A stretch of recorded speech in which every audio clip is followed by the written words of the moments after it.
Welcome to the Athletic Football Show. I'm Robert Mays. Joining me for this week's edition of In the Pocket, it is longtime NFL quarterback Chase Daniel. Chase, how you doing? Good, man. It's I heard across the country the weather's sort of hit or miss, and out here in sunny San Diego, usually, we're recording it's 3:30 right now, and it is like pitch black, raining, like the world is ending type stuff. So it's a little bit different for us San Diegans or whatever you want to call it. I guess I would consider myself a Californian now, but it's been a weird weather day. So yeah, I'm ready to go though. Ready to talk ball. We are recording this a little bit later, and it's dark right now at 5:30 p.m. in Chicago right now. So that's why I'm a little bit thrown off, because I'm used to recording this in the afternoon sunshine. But we had a lot of great stuff to get to. We had some notable performances from younger quarterbacks this week, and I want to talk about some context surrounding that. But before we dig into any of that, we had some news this week. The Bills come out on Tuesday morning and fire offensive coordinator Ken Dorsey after what was a heartbreaking loss to the Broncos, drops Buffalo down to 5-5 on the outside looking in on the playoff picture. And we've talked about this a little bit with Diana when the news happened, but I wanted to talk with you sort of about the nuts and bolts that may have led to this, or the nuts and bolts that maybe don't justify a move like this. So just first and foremost, when this happened, when it came down, when you heard the news, what was your initial reaction?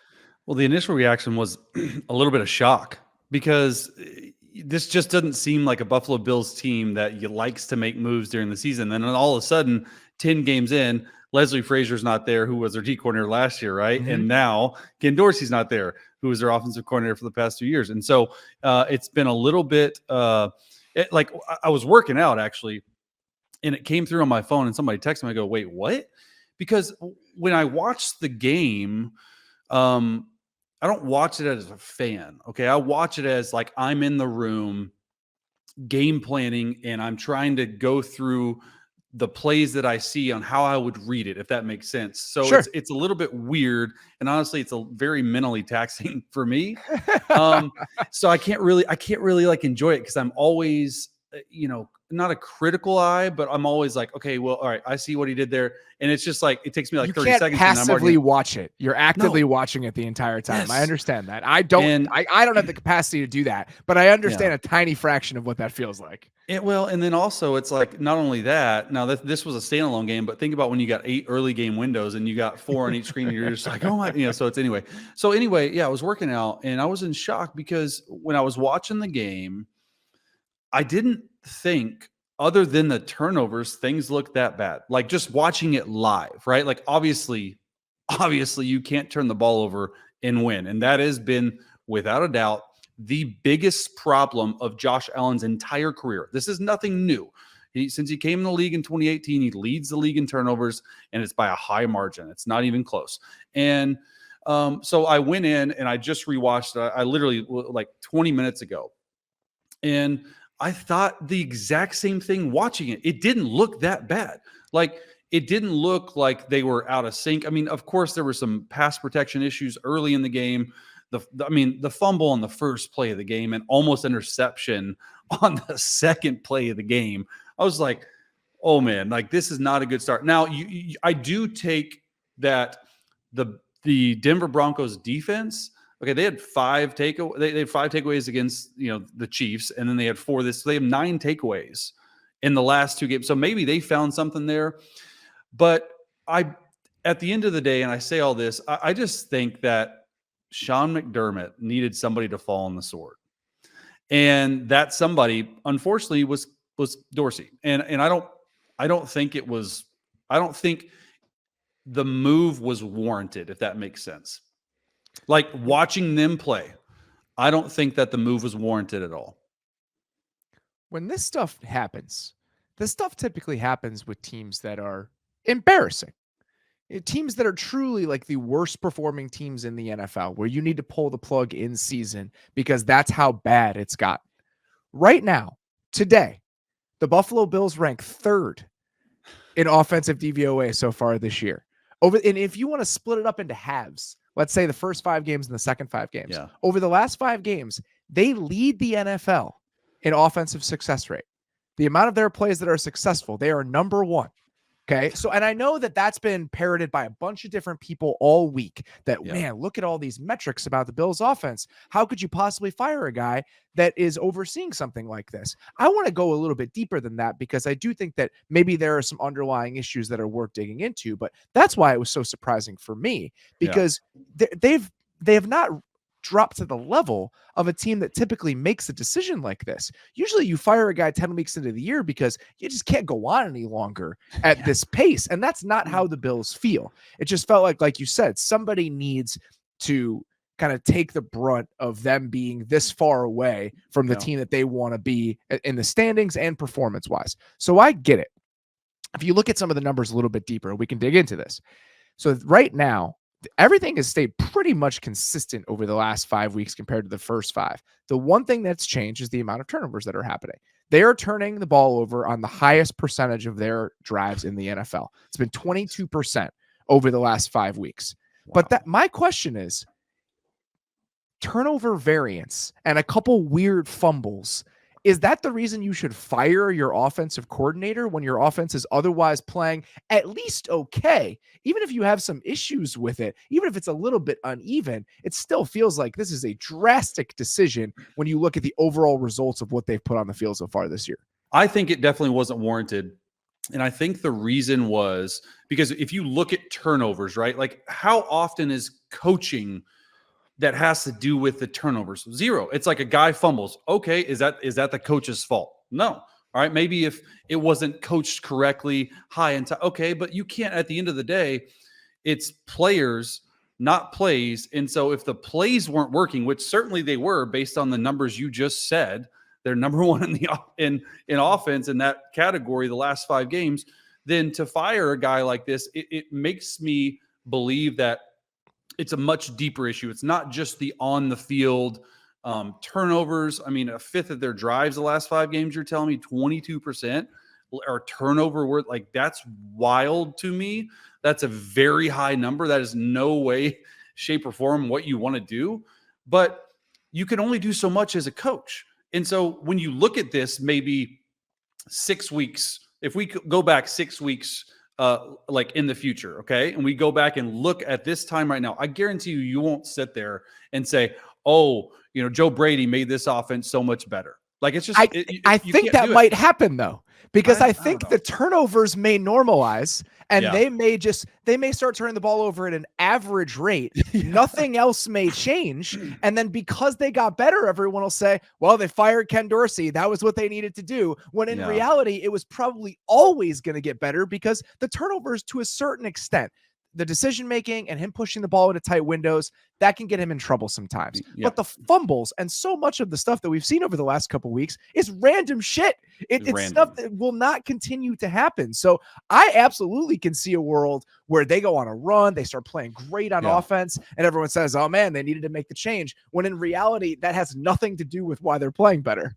And that's what I tend to say. It's like anyone else that's looking out there and not digging in deep into the numbers like we are, they're going to say that. But they could do this with Dorsey at the helm. Like, that's what I don't understand. And honestly, you could sort of we should have all, of course, you saw it too, right when this news hit Twitter and X, it was the meme of Dorsey just slamming the surface down and freaking out. Or like, oh, we should have known then that, he was going to be fired. And it was a funny meme, but I just think at the end of the day, I don't necessarily think, it's hard to tell now that he's fired, but I don't necessarily think that him and Sean McDermott saw maybe eye to eye on maybe strategy or game planning or use of personnel or, because when I did watch the first half, and the first half was really when they struggled. They got a little bit better throughout the game.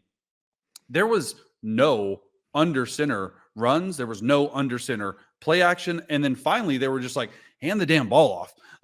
Let Murray, let Cook eat, and they ran for probably I don't even know how many yards were. I didn't check the stats, but they ran for a lot of yards. Cook was over 100. Tavis Murray had a hell of a game, and it's that's what Josh Allen needs when he's in a little bit of a funk. The interception Josh threw, the first one tipped. Okay, all right, it was open and should have there were 6 drop passes in the game. You're gonna put that on Josh? People don't understand the completion. Okay, I counted 6, and then in the out route to the field he was late. Footwork was awful. He hitched one too many times. He left it inside. Bad throw. Okay, so one bad throw and then a slipped handoff. Like people, because I got it. He had the other one that should have been picked off on the second drive that was not, where the linebacker should have had it. He got lucky. He took some chances in that game he didn't need to, but I think people are going to look at that game as emblematic of Josh Allen's season to this point. It's not. He has the lowest turnover-worthy play rate of his career. Everyone has that Jets game deep in their minds where he threw 3 interceptions, and everyone's going to have this game in their minds. And that's understandable. In between those 2 games, he actually has not put the ball in harm's way that often. He's thrown a couple picks, but that's going to happen when you have his play style. So I think overall, again, I don't know if what happened on Monday night was necessarily representative of what the Bills offense has been to that point. And I think you're making a decision based on a game, and even if it's a couple games, where the randomness of some of these turnovers is probably going to come back to earth a little bit. Yeah, and at the end of the day, someone had to fall on the sword, right? Like is it Sean McDermott trying to be like, hey, like I'm trying to save my job? I'm not saying he's going to get fired or anything like that, but like, is it that move to like, hey, Joe Brady, we saw what he could do in college, had a little bit of and that's the thing about Joe Brady is like people don't understand he got fired halfway through the season, okay, by rule, and they didn't see eye to eye. So is this going to be his chance? Like that's lost in this whole thing because his name the last 2 years has been in head coaching cycles. Like he's gotten a ton of interviews, and I could see something where hey he gets a shot here and they go on a little run, they make a deep run of the playoffs. It's like okay, quarterback now you're OC. All right, we want to be full-time OC. He's going to get back into the head coaching cycle, and I mean look, and what I was going to say is. I got a lot of people like, hey, is Josh Allen broken? Is Josh Allen broken? I'm like, no, in fact, and I said exactly what you said. He's playing some of the best ball in his career. And I even think the Jets game, minus those 3 turnovers, like he played pretty dang good against a really good defense. And so the fact of the matter is they're 5-5. They're in full-on freak-out mode in Buffalo right now because this was a team, if you talked about them at the beginning of the season, they were in the top 3 conversation in the AFC. Like it was that's just how it was. And then you look and you start doing, and it's deeper on this offense, on the struggles. It's like, hey, why isn't Stephon Diggs getting the ball? Why don't you have a run game? Why don't you have and so all this I expect to change. And at the end of the day, like you said, the turnovers will normalize. And they could go on a run here, although they have like the toughest schedule. Well, that's the problem is the schedule they're staring down as part of this issue is that they have such an uphill battle with the teams that they're playing. But there's so many things that maybe you could tweak some things here and there, right? Josh is up near the top of the league in the amount of RPO attempts he has this season. If you have a quarterback who's maybe trying to push it a little bit too hard, maybe you just line up and run the ball a little bit more often. Take that out of his hands. Yeah. So stuff like that. But I don't think those are wholesale changes. I think those are small tweaks that you can make over the course of the year. And to Dorsey's credit, they had been doing a lot more of that stuff during his tenure than they had toward the end of the Brian Daboll time there. They had under center runs. They were using heavier personnel more often. I think they were trying to figure out some of this stuff. They had gone to less under center play action over the last couple of games compared to what they did earlier in the season, but they still had that element of the offense. I feel like they were poking and prodding for some answers, and it just is unfortunate that the turnovers got so bad over the last couple of weeks that ultimately I think that's what does him in. Yeah, and I think what you're going to see in Joe Brady, I mean, like I was with him for 2 years in the Saints when he was an offensive like quality control guy, like when he was first starting out, and he was always like a bright mind, innovative offense. So it's not like you're going to see wholesale changes within the offense with him because let's face it, you're 10 weeks in, you are who you are. But you will see maybe a different strategy of how you implement it, on how you coach it, on how maybe Josh Allen has a little bit more say in the offense and what he likes and what he feels comfortable with. They're going to go back and fully self-scout. I guarantee you they're already doing it right now. The past 10 games, hey, what are we really good at? What are our weaknesses? Okay, let's just do more of what we're really good at. We got something in Murray and Cook. Let's lean on that. And they're playing decent defense too.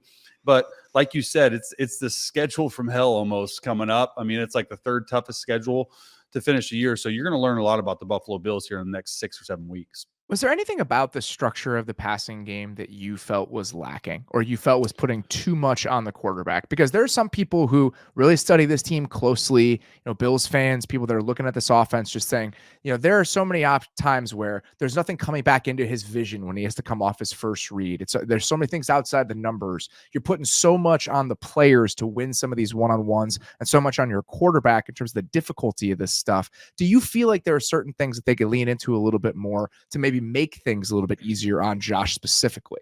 Yeah, what I'd like to see him do, and they did a little bit of it, not a ton, is just more pure progression plays. And what does that mean? It just means, hey, Josh, look here. If he's open, throw it. If not, throw to this guy. If not, take off and run. Like Josh isn't one to sit in the pocket and get through 3 progressions. He's never played like that. And quite honestly, that's what his stinger is. It's 1-2 go. And when he goes, it's either really good and he's running and they're balling out, or 2, he's running to throw the football and to buy time. And that's what makes him special, in my opinion. He's never going to be a guy that sits back there and goes 1, 2, 3, 4.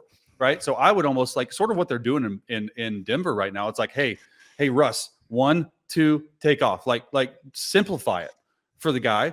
And what I did see is a little bit more of like, hey, this side in 2-by-2 formation, you're going to throw this versus cover 2.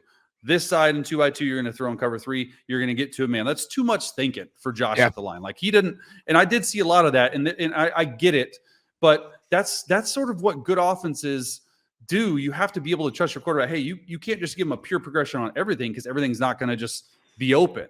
But I do think that there needs to be more under center play action shots, and that's when you can get the pure progressions. Now, quick game, I get it. Give me a quarters answer on this side, give me a cover 3 answer on this side, and if it's man, then I can check to something. Like, yeah, you can live on that 20% of your game plan, but when you do it a little bit more than that, it just puts a lot on your plate. And that's sometimes, honestly, like that's sometimes with RPOs, because there's a lot that goes in on a quarterback's plate for an RPO. It's like, and honestly, Josh had a couple zone reads he misread in this game and just kept them. And so if you're doing zone reads where the quarterback's having to read, you're doing RPOs where the quarterback's having to read an end and then a second level defender and then decide, hey, am I throwing this slant or the outside slant? Like there's almost such thing as like there's no plays off mentally for a quarterback. And people are thinking, well, he should be on every play. Well, there's something to be just said, hey, under center, just hand the ball off and go naked fake. Like give me a break. Like truly. And there's none of that for Josh right now. It's so funny that you say that because that's exactly what I was going to say, is that a lot of coaches I've talked to specifically that kind of come from that, Kubiak, Stefanski kind of under center world. The thought is, I just want to give him a couple plays off every once in a while. And that was in regard to Kyler Murray coming into this season with Arizona. It's that if you looked at what he had to do within that old offense for the Cardinals, he's on every single play. Yeah. At the very least, if you just line up under center and run the ball or even use some play action where bootleg is what I was going to say. Defined. It's defined. You don't have to worry about everything that you have to read out. It's like, all right, I'm going to get to the top of my drop. It's 1, it's 2, it's check down. And they only ran 3 under center play action plays in that game, and they didn't use a lot of under center running the ball. So we'll see what happens. The other thing, I don't want to go too far down the rabbit hole on this. We spent a lot of time on it, but the footwork thing that you mentioned is interesting because I remember talking to Joe Brady a couple summers ago and discussing kind of some of the light bulb moments when coming into that staff and how they do things. And I've always joked about this, that a lot of the Bills offense is no rules, just vibes. And when you watch some of his footwork within that offense, that's how it is.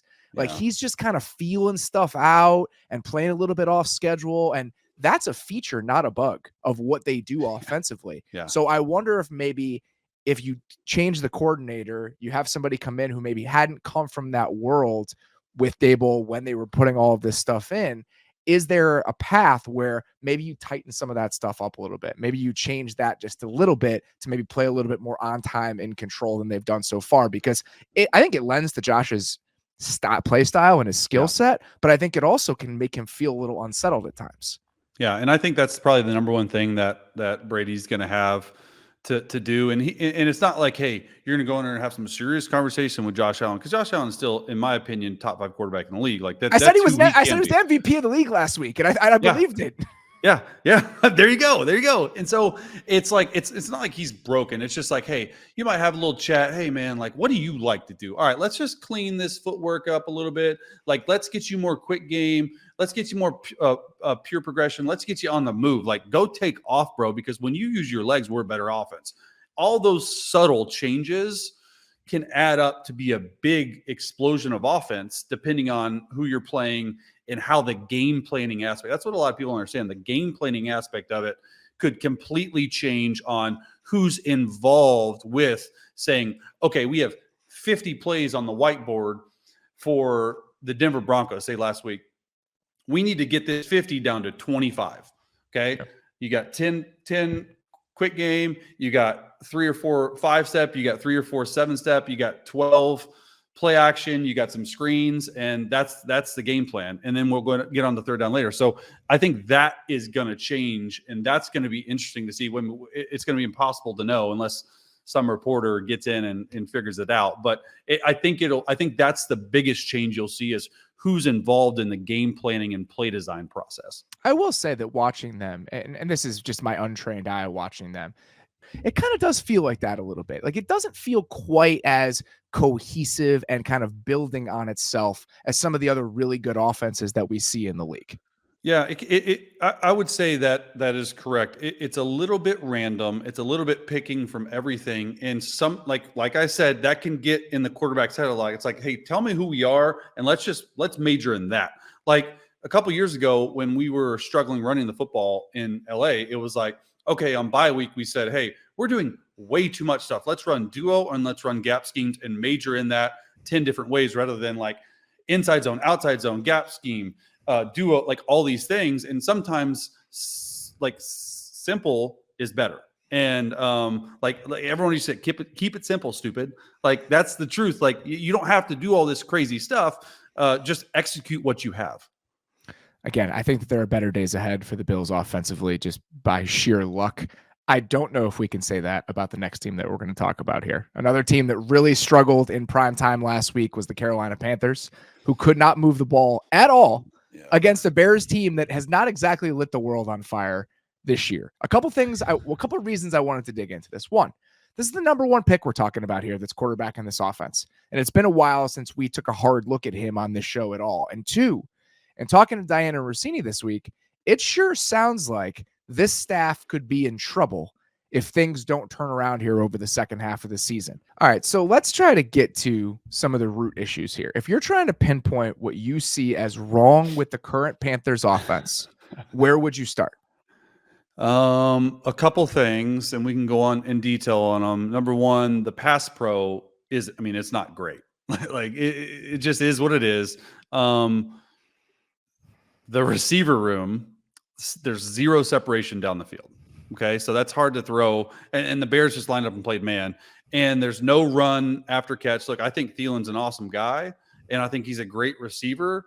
But if he's your number 1, then like you got to have separation because you're only as good as your receivers. If your receivers aren't getting like literally, I haven't seen the Bears play that much man coverage in my entire life. Like I just watched it. It's and pure I'm disrespect. And that's all it is. And honestly, but it's what's even more disrespectful is not the man coverage that they played. It's the quarters coverage they played where you can press the guys, and those safeties were at 8 yards, like daring you wild to watch to run past us. And I was just like, oh my gosh. And then that just really was the root issue. And I don't love, actually, I really don't love his footwork and the way he drops. And it's just so casual, so nonchalant. He's never on time. He's never ready to throw. The timing needs to be sped up. And so all of those issues, I would say, are sort of the root cause. But the biggest one for me is the separation down the field. Like there's none. Like you mentioned, every single member of that secondary is squatting less than 10 yards off the line of scrimmage. When you watch it from the All-22, that's where the real disrespect comes in. You're absolutely right. And because you can just sit on everything. So the windows that they have to throw the ball into are non-existent. And one of the issues that I see, and I wonder if you agree with this or not, he doesn't want to throw the ball into tight windows. Like whether he's just not confident in his arm strength or what he's seeing. He's not letting it rip even when there are some windows to throw the ball into. So the fact that he's not playing with, let me do that again. 5, 4, 3, 2, 1. The fact that he's not assertive enough right now to drive the ball into some of those windows when they're most of the time they're non-existent anyway, it's all starting to compound in my mind. Like it's all coming from different directions to kind of lead to what you're seeing right now. Yeah, and I think that's true, and I think it's sort of what I said as well, because the tight windows for the Panthers are a lot tighter than most teams. And so I don't fault the guy for saying, hey, I really don't want to throw an interception here just in case I'm not pinpoint accurate. It's not like, so I don't think he trusts himself. That's not the issue. The issue for me is those receivers not getting separation. And that's true. I mean, it is. It's like there was very rarely anything open against the Bears. He hit that deep corner route on time and in rhythm, got smoked doing it, and that was the best throw of the day. And then otherwise, it was one of the only times they pushed the ball down the field the entire game. And it was a really good concept. It was like, hey, a corner route to hold, a shorter corner route to hold the corner, and then since that quarter safety's inside leverage, you have a deep pile on deep corner, which he threw. It was perfect, 40-yard gain. And it's just really hard to play quarterback too when your footwork's a little off, but then it's like you hit your third step and the rush is already on you. So like that, they're not playing super well up front. And then another thing too, like overarching theme, I think for me is like this team personnel wise was built how Matt Rule wanted them to be built, not how Frank Reich wanted them to be built. And so they were a shotgun inside zone team. Now they're like a huge spread them out college offense, and they're not built for that. You look at them, and that's why they don't have any receivers. And look, I don't, and we said this in our production meeting, and I'll say it here on air, is like, I don't know if you put CJ Stroud in this Panthers offense, he's not doing just as bad. Or if you put Bryce Young in CJ's offense, that he's not balling. And so that to me is like, that might say more about really the Panthers offense than anything. The fact that you have no respect or no acknowledgement from the defense that you can push the ball down the field, kind of, it short circuits the offense from the start. That's a huge issue. But the other aspects to it, beyond not having enough speed, they don't have enough change-ups in terms of how they're deploying their personnel. Right now, the only team that uses 11 personnel on a higher percentage of their snaps than the Panthers is the Rams. Okay. The team that's in third is the Bengals. So I want to use those two teams as examples of why sometimes you can live in that world and why sometimes you can't. The Rams can live in 11 personnel because if you watched a Rams football game, the amount of motion and crazy shit that you're seeing before the snap is insane. And they have some juice now with Tutu Atwell. So even if they don't have a ton of overall team speed, or it didn't in previous years when it was Woods and Kupp and kind of those kind of guys, and they're still shredding teams, is because of the amount of motion and the amount of bells and whistles you see within the offense. That's one. The Bengals are right behind the Panthers. Another way that you can live with this sort of static personnel is having the best players. Having the best players tends to help. The Bengals do, the Panthers don't. And now even the Bengals, who are playing 11 personnel on about 80% of their snaps right now, they're starting to use so much more motion. They're starting to change up the ways that they align guys. So the fact that the Panthers are one of the most static teams in the league in terms of personnel, and they're near the bottom of the league with play action percentage, motion percentage, everything. If you're going to be at a talent deficit in your receiver room, you better be at a schematic advantage. And that is certainly not the case for them right now. That's such a good point, and I'm so glad you brought that up because, I mean, it's exactly what I said. It's a college offense, 2x2, 3x1, static. That's exactly what, in like the point you brought up was the 11 personnel, and it's just like, all right, we're just going to sit out there. And do you know how hard it is to play quarterback like that? You know how much pressure it puts on you, especially the number one pick, especially as a rookie, to go out and run an offense that's just like, okay. And they're not even doing like bunch formations or stack formations every once in a while.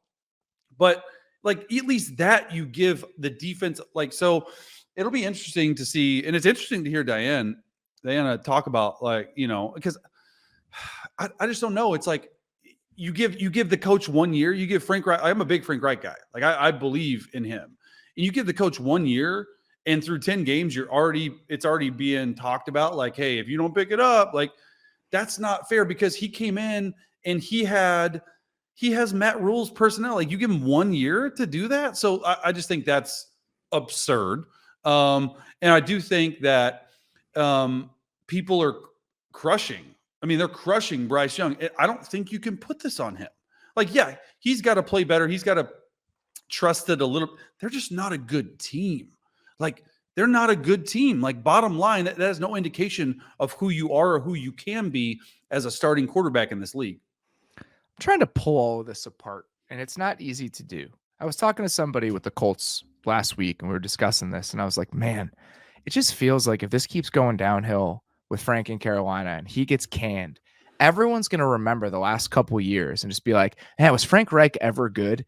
I remember watching the 2020 Colts when Phillip Rivers was there and how much fun I had watching that offense. Death by a million meshes, and they're just doing so much cool stuff. And you watch that 2018 offense, and I know Andrew Luck was in it, and that helps. But I think the design of it and how aggressive they were and the ways they were using T.Y. Hilton, and again, the personnel was better, but I still think that it was a well-coordinated offense. And I don't want to have this kind of retrofitted revisionist history about the fact that Frank Reich was never good at this, because I don't think that is the case. But I just don't know what has happened over the last couple of years, because where he has been in charge 2 straight seasons, the guys brought into that situation have become the worst versions of themselves. The fact that this offensive line last year in Carolina, with mostly the same personnel, they've had some injuries. Bradley or Austin Corbett was hurt at the beginning of the year, et cetera. They've still been trying to figure out their left guard situation. Chandler Zavala, the rookie, is going to step back in there this week. But for the most part, enough of the pieces have been the same where you were getting good play out of this group under James Campen last year, and now it's awful. And then you look, like you said, in Houston, Chris Strasser, their offensive line coach from the Colts last year, is now with the Texans. The Texans offensive line, every single guy on that line is the best version of themselves right now. So I just feel like there's so many examples over the last couple of years of the people under Frank Reich's tutelage within their offenses just getting worse or becoming lesser versions of themselves. And that's scary. Like, if that's the trajectory of this thing, then I can understand being a little bit worried if you're David Tepper, and especially if you're a Panthers fan. Yeah, no, that makes sense. That makes sense. Everything you say, that makes sense. And when Frank took this job, I remember I was on a mountain in Aspen, Colorado, and I got called. I got called. Well, it wasn't anything fancy. It was just like my wife and I didn't even want to go because it was too expensive. But I was on the mountain in Aspen. I got called by a bunch of different people because they knew that I was with them in Philly, and like him and I have a relationship, and they were just like, "Hey, what do you think?" And I was like, "It's a home run hire." Like Frank, like it's a home run hire. And it's just really unfortunate to where it's gotten to be. And who knows how the season's going to end. And when he gave away the play calling, I didn't think it was the right idea or the right move for him, because at the end of the day, he's the mind. Like, he is, like, in those meetings, in the game, like, he is the game planner. He is the game play caller. That's where, in my opinion, Frank shines as a head coach. And so it's going to be interesting to see these next, 7 games or so to see what can happen. Because at the end of the day, I think Tepper needs to see our number 1 pick be successful. They're not going to make the playoffs. They're not going to win and not even have to win games. It's just like you got to see this guy get on a trajectory, or start to get on a trajectory where he can be good. And the stuff with Bryce is fixable. Honestly, if I was the quarterback coach down there, McCown, and you're not going to do it during the season, but I would completely change his footwork. Like, I think it just for maybe I'm so old school, but like, do you not see it too? Like the just slow backpedal. It is very, very methodical. He catches it, pauses, and then the slow. So like, he's never really ready to throw. And so I don't know. It's just, I'd like to speed him up a little bit if I was calling plays down there in Carolina. I think a lot of people are ready to just throw him out. And I think one of the problems with that is that people are comparing him to CJ Stroud. I've done this for long enough where there's not a chance in hell I'm going to do that. Like, no. I was ready to just dispose of Tua. I was like, it's over. Like that guy, he can't play. Like that's Yeah. it. But when you see circumstances radically change for guys, you can see a radically different version of who they are as quarterbacks. So I think there's no reason to take it that far because of how bad the circumstances are right now. I will say, I do think that his limitations are pretty easy to see. Like when you watch the way that CJ Stroud can operate in messy pockets and get throws off in traffic, I don't think Bryce is just ever going to be able to do that because of his stature and because of not only his size, but some of the other physical limitations. Like the only other guy who has played quarterback in the NFL in recent memory that is that small is Kyler Murray. Kyler Murray is an unbelievably gifted athlete and an unbelievably gifted thrower. Kyler Murray has an explosive arm. Those were never Bryce Young's strengths. So I think that you see some of those physical limitations show up, but we've seen quarterbacks with physical limitations have success in the NFL when placed in the right circumstances. And I just think these circumstances are so wrong that like everyone else within that offense, you're seeing the worst version of him. Yeah. I mean, I totally agree. And I think at the end of the day, what you look at when you look at Bryce Young is he is a pocket passer. He's really good when he has time to diagnose. That was what I heard from him, is like really smart, really fast processor, can understand coverages, great team guy, and obviously like played for Alabama, never got touched in the pocket. Well, it's a different game here in the NFL. And so his game is not translating very well behind this type of offensive line without these receivers that can get separation. But I do think if you put him in an offense that allows him to shine, just like the Tua thing, like when you were ready to write off Tua, or if you put him in an offense like a CJ Stroud type offense, or something that can actually, there's meaning behind it. You have stuff on tape so guys in quarters coverage aren't playing 8 yards off. Like I think that, because, I mean, let's be honest, like he's the number one pick and you're not giving up on him anytime soon. So you have to build around him. And I just don't think they're built that well at all around him. His pocket movement at Alabama was always impressive, and his instincts and his feel, but you haven't been able to see that. And I wonder if that uptick in athleticism, in size, that does exist, right? Like I know he comes from the SEC, but it's a different sort of world. Like watching him try to play against Montez Sweat, it's a perfect example. They're leaving some of those open side boots to Montez Sweat's side. Montez, he can't throw over him. Like he just can't do it. And so I do think that that's real. Like even though he played in the SEC, the change in athleticism and size and speed from the guys that he's playing against up front now is just different. And I think that he hasn't been able to kind of extend and be a playmaker in that same way at this level. So again, I think that there are plenty of reasons why we've seen this version of him, but there are still limitations that are shining even more now because of what's surrounding him. The last thing I wanted to ask you, you bring this up, you played for Frank in Carolina or in Philly. Does this resemble anything that you would expect from a Frank Reich offense? And if not, why? Yeah, that's a good question. You know, when Frank was building that offense with Doug Peterson in Philly, it was a lot of what Doug wanted to do. And I think that Frank got Doug to open up even more on the aspect of RPOs. And then you saw what Nick Foles was able to do under Frank Reich with the RPO and lead them to the Super Bowl. I mean, that Carson Wentz was the MVP if he wasn't getting hurt that year. And so I think what Frank has done, and then even his time in Indy, was very similar, in my opinion, just from a schematic standpoint, was very similar to what Doug was running with his own little flavor of things. And they even called it the same things. And I'm really not seeing that type of schematical and like scheme, I guess you would say, down there in Carolina. And I don't know why. And you got to imagine that they have all the other guys trying to build this offense around Bryce, and what Bryce does well, maybe not is what like Frank did. And so I think at the end of the day, you got to stand on something. You got to stand on, hey, look, this is the offense. Like we're going to run it. Okay, we're going to install it. This is what I know. This is what I think is successful because he's had success with it. And obviously through the years you evolve and you get better and you get all that sort of thing. But I'm not seeing any type of cohesive game plan or route concepts, and maybe it's just because the receivers aren't getting separation, so it's hard to even see the routes come open before he's sacked or has to get off his spot. And so it's a great question, and I do think that what Frank is probably going to do now is be like, here's our bread and butter, we're going to stick with it, we're going to get creative, or he better, or like you were saying, it could be his job. The thing I go back to, talking about Bryce's background, what Frank succeeded with the highest levels, and even the Tua comparison we just made, just build the plane on RPOs.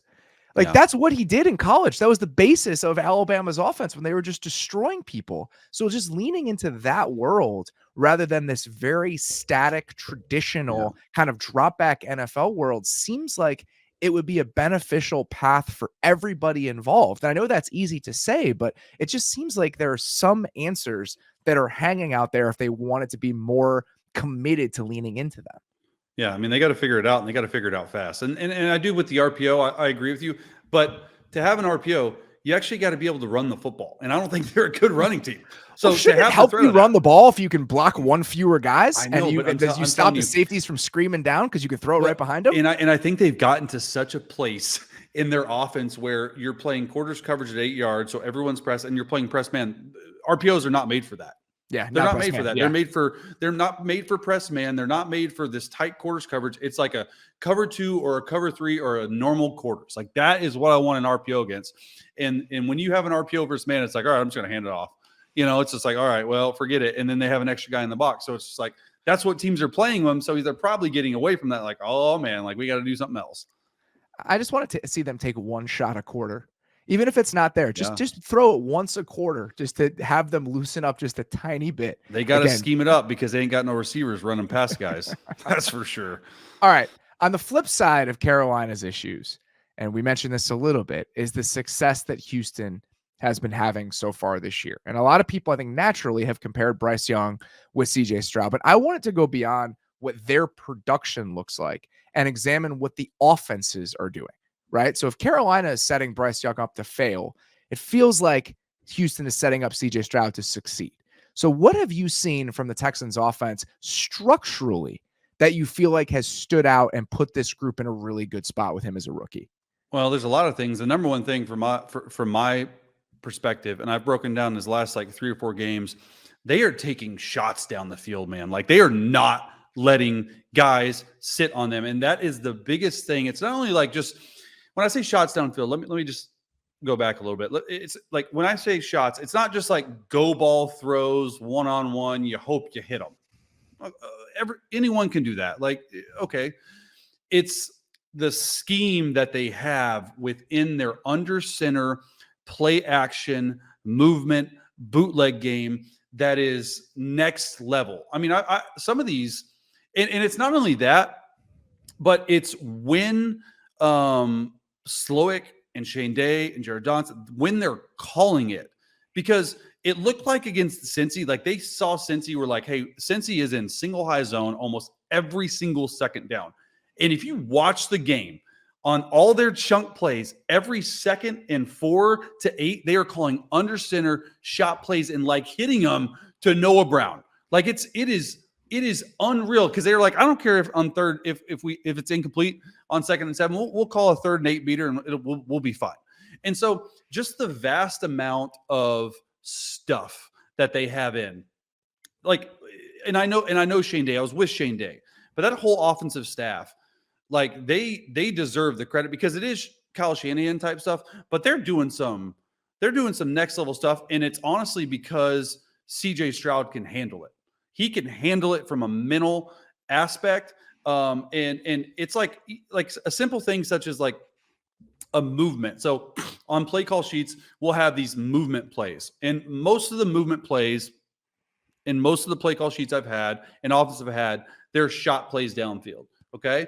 And there might be 6 or 7 a game. And we always, as quarterbacks, like, just call them. Even if it's not there, like we will check it down. We won't, because it's just like, it's good stuff. Like you don't want to, like, I remember in New Orleans, it was like 6 or 7, and Drew would be like, Sean, like, call them all. I promise you we will hit some. If not, then so what? I'll throw it away. And we got to a point where Drew was rolling and we were calling 6 or 7 a game of just shot movement, under center, really cool slot, like play action stuff. When I look at CJ, it's not only like that menu is like 14 plays.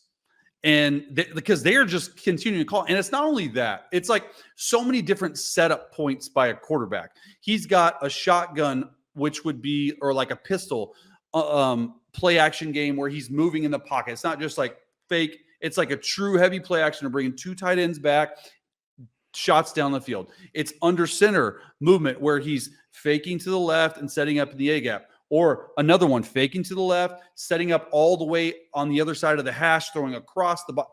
So the sheer amount of stuff that a defense has to prepare for when they deal with this offense. And by the way, they were without their starting running back and they still ran for 170. Like, what? Like, so that is what I'm seeing. It's like they're not getting away from running the football because at the genesis of this Shanahan offense, it is the run game. And so they are running the ball really well, but because they're running the ball really well and continue to stick with it, all their play action shot stuff is not only working, it's easily the best in the league right now. Their running game was awful for the first month or so of the season, but they've continued to do it. And I think part of the reason they've continued to do it, same reason that the Niners have continued to do it in years where maybe it hasn't been as efficient, because it allows everything else to come together. If you're going to run the ball consistently on early downs, teams are going to play you that way. And the amount of heavy boxes they're getting against some of these looks, the percentage of their runs that go into heavy boxes on first and second down are some of the highest in the league. Well, guess what? The percentage of cover 3 that they see on early downs is one of the highest in the league. So they're simplifying coverages with some of this personnel stuff, and it's allowed them to push the ball down the field against some of these looks. And we talk about this with Bryce Young, we talk about this with Josh Allen. Those plays where they're moving the pocket, even though you're asking him to make a difficult throw, mentally, you're still taking something off of his plate. He's setting up outside of the pocket, and he's either ripping it or checking it down. And there's 2 reads. There's 2 reads exactly on that. It's like 1 to check down. That's it. And that is mentally an easy thing to put on your quarterback. So you combine that stuff on early downs that is fun as shit to watch because he's aggressive and he can rip it. So every single time they do that and he's setting up outside the pocket, it's one of those moments where I feel like I'm just like standing up on the couch because I'm ready. I'm just ready for whatever's going to come next. But then you combine that with the truly high-level stuff he is doing in high-leverage moments. That throw that he hit to the sticks to Tank Dell that didn't end up going for a first down, but was an inch short, that's the type of stuff where you're combining all of it. Where we talk about how the Panthers, it's cascading in the wrong way, where you're putting so much stuff on him, and then you're seeing the worst version of him. Here, you're giving him some easy ones on early downs, and then you're asking him to be the guy he's been in some of these high leverage moments. It's just the right combination of stuff, making the game easier while also having a guy who is clearly a dude, and all of that stuff working in concert is awesome. Well, and that's the thing. It's like, it's working in concert because on those early downs, they are giving him some easy plays to just sort of relax, but also his physical traits are just take over, and he's building that confidence. Yeah. That's the thing that people don't understand is such a big deal outside of, okay, just the X's and O's. Like, you want these, like, I always thought, like, on the first or second play of the game, just give me a little stick route. Just let me get that first completion out of the way, or on the first drive, like, just give me an easy one. That's what the Texans are doing. And boy, is it like took off from there, because they are giving him some easy ones, but he's making the easy ones. And he's like, okay, I can play in this league. I can make that throw. Like the throw. Did you see the throw to the tight end on like second and long, and the tight end's running a dagger route, and he hits them in stride. It's man-to-man. They in and out it, and they hit the tight end, Dalton Schultz. Is it Dalton Schultz? Dalton Schultz. Yep. Dalton Schultz. And I've never seen a tight end run a dagger route and actually be in the progression. And the fact that he's in the progression, then he actually throws it to a tight end on like what would be a receiver route, like the trust he has. And it was like just a shot. It was just like a BB right in his helmet to a tight end in tight coverage 20 yards down the field. I'm just like, I'm looking at that. I'm like, okay, people don't understand like all the layers of that play. It's supposed to go a little return route, but the return route was covered, and they built leverage on an in route by crossing them, and then the end comes open, but it takes a little bit longer. And that's what I saw too in a couple of these breakdowns. And I don't want to say he's not Tom Brady. His feet remind me so much of how Brady was in the pocket because it's just pitter pat, pitter pat, pitter pat, pitter pat. Now Brady would just sit. Okay, he's a little bit different where he just keeps his feet moving, but it's not these massive moves or swings in the pockets like you used to see Drew Brees do and like massive movements. It's almost like build a wall and just let me stay back there deep enough. And then just with his like release too, like all of that is really, really cool to watch. I mean, you're literally watching history right now happen as one of this will go down. I don't care what the numbers are, just from terms of quarterbacking as a rookie, this will go down as one of the best seasons ever for a rookie. One of the coolest things he does is how quickly he can get these balls off. And I've said this, a lot of other guys, when they're in traffic, they'll drop an arm angle to throw the ball around a guy. The fact that he will change the trajectory at which he throws to throw over people in tight spaces, part of the reason that he can so quickly get those balls off is his feet are always ready to throw. His feet are always ready for him to throw. It is incredibly cool to watch. And I'm 100% with you. Like when I watch him play, I just feel like I'm watching one of the best quarterbacks in the league. Like there are going to be moments where he gets fooled. And he almost threw a pick when they were in a cover zero look. They dropped the linebacker out. He got fooled. That sort of stuff is going to happen. He hasn't banked the mental reps in order to kind of overcome some of that stuff. That comes with time. But purely process-oriented stuff, he is already one of the best processing quarterbacks in the NFL, mentally and the physical process of how he plays. And it's just unbelievably cool to watch. And you combine that with an offense that is putting him in the right spots and is giving him some of those easy decisions, easy throws, combined with everything that he's doing on his own. And I think that's what you see. And I think it's important to contrast what we're seeing there and what we're seeing in Carolina and just how different it is. CJ Stroud on his own is probably a star, right? Like if you put him in an average situation, he's probably a star. But it's being accentuated because of everything that you're seeing in Houston. That play you talk about with Dalton Schultz, it's such a perfect play to point out because there was a play in the Bears game where Hayden Hurst is the number one receiver outside in a 3-by-1 formation, and he has no shot at winning against a corner. Absolutely no shot. Dalton Schultz did it twice in that Houston game where he's winning on in-breaking routes against a cornerback. So those tiny little differences, I think, have really shined a light and in a way both good and bad. You're seeing all of the warts in Carolina. You're seeing all of the strengths in Houston because of what's around these guys. Yeah. I mean, at the end of the day, the quarterback is the system and the system is the quarterback, and they have to work as one. Like that sounds weird, but like I've always enjoyed and thought that if you were called a system quarterback, it is a good thing because your system is what you are and what you put out on the field every single day. Your system is the weapons that are surrounded with you, the coaching staff that comes around you, the way that the first 15 is.